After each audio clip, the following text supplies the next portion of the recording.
Hello everyone, कैसे हैं आप सब। आई होप आप सब अच्छे होंगे। आज हम लेकर आए हैं क्लास 10 यूपी बोर्ड के लिए या फिर सीबीएसई बोर्ड किसी भी एग्जाम के लिए मोस्ट इंपोर्टेंट क्वेश्चन। चैप्टर है त्रिकोणमिति का परिचय। ठीक है, इसमें कॉस थीटा साइन थीटा से बच्चे बहुत डरते हैं, तो आज हम उसे ही सॉल्व करेंगे। तो चलिए देखिए आज का हमारा पहला क्वेश्चन क्या है। बहुत ही इजी से शुरू कर रहे हैं। यहाँ पर दिया है sec theta is equal to 2 दिया है। ठीक है, आपको थीटा की वैल्यू फाइंड करनी। तो जब भी इस टाइप के क्वेश्चन होंगे आपको सिर्फ ये चेक करना है कि sec थीटा दिया है इधर। ठीक है, sec थीटा के बराबर में जो नंबर दिया है क्या वो उसकी टेबल में आता है या नहीं। तो sec थीटा की टेबल में 2 कितने टाइम में आता है, मतलब किस उसमें आता है, तो ये आता है 60 डिग्री में। ठीक है, तो sec theta is equal to sec 60। ठीक है, बस ये ध्यान रखिएगा जब आप इसको रिप्लेस कर रहे हैं तो sec थीटा ही लिखे, थीटा डिग्री नहीं लिखना है इसे। अब sec से sec कैंसिल होगा तो थीटा की वैल्यू कितनी आ जाएगी, 60 डिग्री। ठीक है, बस इतना करना था और कुछ नहीं। तो यहाँ पर हमारा आंसर आ गया 60 डिग्री। फिर इसके बाद नेक्स्ट क्वेश्चन है।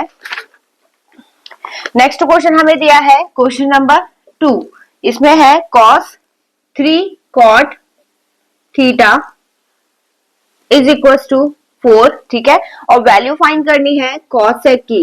cosec थीटा की वैल्यू हमें फाइंड करनी है। ठीक है, तो अब यहाँ पर देखिए पहले तो हमें सिंगल दिया था, अब इसके साथ एक नंबर दिया तो वो किस में है, मल्टीप्लाई में। मल्टीप्लाई वाला नंबर हमेशा कहाँ जाएगा, डिवाइड में। तो ये हो जाएगा cot theta is equal to 4/3। ठीक है, क्योंकि ये cot थीटा की टेबल में नहीं आता है तो हम इसे नहीं चेक करेंगे। अब इसका फॉर्मूला होता है cosec और cot का, क्या होता है, ये होता है cosec square theta minus cot square theta is equal to 1 होता है। ठीक है, कॉसेक की वैल्यू हमें फाइंड करनी है, कॉट को हमें इधर लेके जाना होगा। तो ये हो जाएगा cosec square theta is equal to 1 plus cot square theta. ठीक है, स्क्वायर हटेगा, इस पे रूट चढ़ जाएगा, तो ये हो जाएगा cosec theta is equal to root में 1 प्लस कॉट स्क्वायर थीटा।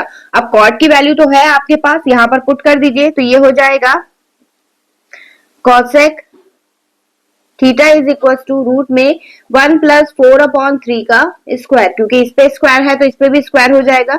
यहां पर स्क्वायर करेंगे तो 1 प्लस 16/9 एलसीएम आएगा, तो ये हो जाएगा 9 और 9 प्लस 16। ठीक है, अब cosec theta is equal two plus करके कितना आ गया ये रूट में 25/9। अब इनका स्क्वायर रूट लिख दीजिए, तो cosec theta is equal to 5/3। ठीक है, तो ये आ गया इसका आंसर। इसका तरीका एक और भी है, जब आप इसे पाइथागोरस के जरिए सॉल्व कर ले, क्योंकि इसके अकॉर्डिंग क्या है, ये है आधार और ये है लंब। ठीक है, तो पाइथागोरस लगा के तब आप कैलकुलेट कर सकते हैं, मैंने डायरेक्टली मैंने आपको करवा दिया। ठीक है, तो आई होप आपको समझ में आया होगा। चलिए बढ़ेंगे इसके नेक्स्ट क्वेश्चन। देखिएगा हमारा नेक्स्ट क्वेश्चन दिया है tan theta is equal to 2ab upon a square minus b square given है हमें। ठीक है, हमें फाइंड करनी है वैल्यू cos थीटा की। तो कैसे फाइंड करेंगे, यहाँ पर हमें पीजीटी लगाना होगा। क्यों, क्योंकि यहाँ पर हम इसे कैलकुलेट नहीं कर पाएंगे। अब यहाँ पर लंब बटे आधार होगा इसका। ठीक है, तो हम एक ट्राइंगल बना लेते हैं। लंब कितना हो गया 2ab और आधार कितना है a square minus b square. तो यहाँ पर पीजीटी लगाएंगे, पीजीटी मतलब हो गया पाइथागोरस। ठीक है, तो कर्ण का स्क्वायर इज इक्वल टू आधार का लंब का स्क्वायर प्लस आधार स्क्वायर। ठीक है, कर्ण हमें फाइंड करना है तो हम इसे मान लेते हैं x square is equal to लंब कितना है 2ab square plus a square minus b square.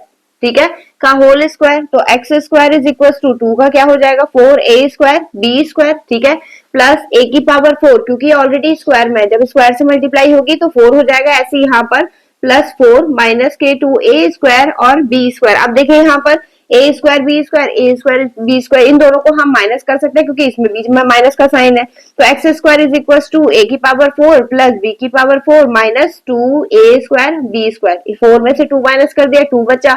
अब यहाँ पे प्लस का बचेगा क्योंकि 4 बड़ा है यहाँ पर। अब a स्क्वायर b स्क्वायर और 2ab वाली कंडीशन बन रही है, तो ये हो जाएगा रूट में, क्योंकि यहाँ पे से स्क्वायर हटा रहे हैं, तो a square plus b square का होल स्क्वायर ये बाहर आ गया। तो a is equal to a square plus b square. ठीक है, कर्ण आ गया निकल के। अब हमें क्या फाइंड करना है cos थीटा। तो cos theta is equal to हो जाएगा आधार बटे कर्ण। तो आधार कितना है हमारा a square minus b square और नीचे a square plus b square. ठीक है, तो बस ऐसे करना था। आई होप आपको समझ में आया होगा। चलिए बढ़ेंगे इसके नेक्स्ट क्वेश्चन पर। देखिए हमारा नेक्स्ट क्वेश्चन में sine square 60 minus sine square 30 की वैल्यू हमें फाइंड करनी है, तो इसमें आपको टेबल याद होनी चाहिए, ठीक है।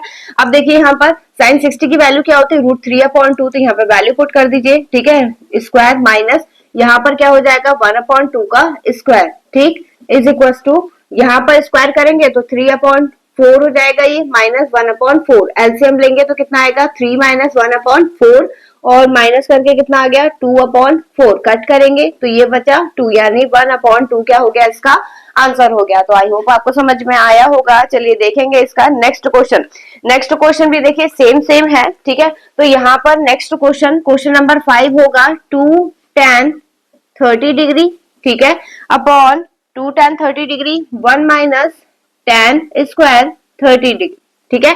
अब इसे कैलकुलेट कर लीजिए, 2 tan 30 की वैल्यू क्या होती है, इंटू 1/√3, 1 माइनस 1/√3 का स्क्वायर, ठीक है। अब यहाँ पर स्क्वायर करेंगे तो ये जो √3 है ये आ जाएगा अपॉन में √3, यहाँ पर कैलकुलेट करेंगे तो 1 माइनस 1/3 क्यों, क्योंकि स्क्वायर कर रहा है, स्क्वायर करके रूट हट जाएगा, ठीक है। अब यहाँ पर 2/√3 एलसीएम लेंगे तो ये हो जाएगा 3 माइनस 1/3, ठीक है। तो 2/√3 यहाँ बचेगा क्या 2, और ये जो 3 है ये कहाँ चला जाएगा ऊपर, ये मल्टीप्लाई कट हो गया, ठीक है।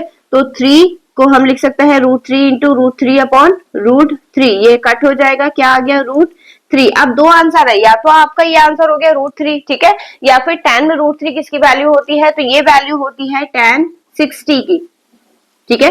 बस ये ध्यान रखिएगा, बाकी और क्वेश्चन में कुछ नहीं था। आई होप आपको समझ में आया होगा। चलिए बढ़ेंगे इसके नेक्स्ट क्वेश्चन पर। देखिएगा हमारा नेक्स्ट क्वेश्चन में बोला है यदि a is equal to 30 degree है तो इसकी वैल्यू क्या होगी, तो क्या करना है हमें, एक ही जगह पे 30 पुट करना है, तो ये हो जाएगा 1 plus tan square 30 upon 1 plus cot square 30, ठीक है। वैल्यू क्या होगी इसकी 1/√3 का स्क्वायर, ठीक है। ऐसे इसमें 1 प्लस क्योंकि इसका अपोजिट होता है तो इसकी वैल्यू होगी √3 स्क्वायर, ठीक है। अब स्क्वायर कर दीजिए 1 प्लस 1/3 और यहाँ पर 1 प्लस 3, एलसीएम लेंगे इसका तो 3 प्लस 1/3 और नीचे 4 हो जाएगा, क्योंकि ये दोनों ऐड हो जाएंगे, ये वाला 3 जो है ये आ जाएगा नीचे, तो यहाँ पर होगा 3 इंटू 4, ठीक है। तो यहाँ पर होगा ये 4 ऊपर गया है, ठीक है, तो ये 4 से 4 कैंसिल हो गया, आंसर क्या हो गया इसका 1/3, ठीक है। तो बस इसे इतना ही करना था और कुछ नहीं था। आई होप आपको समझ में आया होगा। आपको वीडियो कैसी लगी कमेंट सेक्शन में जरूर बताइएगा, और इसी टाइप के और क्वेश्चन आपको नीड है या नहीं ये भी जरूर बताइएगा। चलिए मिलेंगे इससे नेक्स्ट वीडियो में नए क्वेश्चन के साथ, तब तक के लिए धन्यवाद।